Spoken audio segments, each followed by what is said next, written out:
કેનેડાના બ્રેમ્પટનમાં માર્ગ અકસ્માતમાં ભરૂચના આમોદના 25 વર્ષીય યુવકનું મોત નીપજ્યું હતું।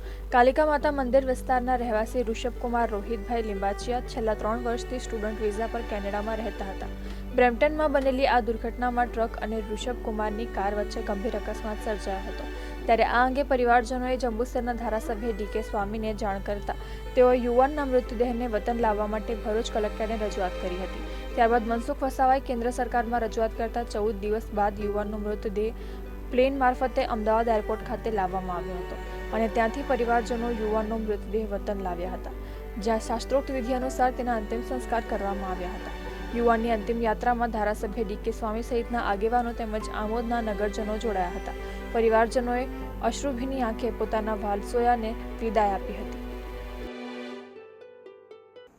ગતરોજ એટલે કે 10-15 દિવસ પહેલાં કેનેડાના બ્રોમ્પટન ખાતે એક એક્સિડન્ટ થયું, જેમાં 3 વિદ્યાર્થીઓ જે ઇન્ડિયાથી કેનેડા ખાતે ભણવા ગયા હતા એમનું ત્યાં તાત્કાલિક મૃત્યુ થયું, જેની અંદર અમારા આમોદના રોહિતભાઈ લિંબચિયાના સુપુત્ર એવા ઋષભભાઈનું પણ ત્યાં મૃત્યુ થયું। એના સમાચાર મળતા અમે તે એમના ઘરે જઈ એમને આશ્વાસન આપ્યું, તેમજ તે જ સમયે ભરૂચના કલેક્ટરશ્રીને ફોન કરી અને તમામ પ્રકારની જે અમારી પાસે માહિતી હતી એવી સૂચના આપીને તાત્કાલિક આ કાર્યવાહી કરવામાં આવે અને જે કેનેડા ખાતે મૃતદેહ છે એને ઇન્ડિયામાં લાવી અને એમના પરિવારને સોંપવામાં આવે એવી કાર્યવાહી કરવા માટેનો કલેક્ટરશ્રીને ફોન કર્યો, જેના રૂપે કલેક્ટરશ્રીએ અને માનનીય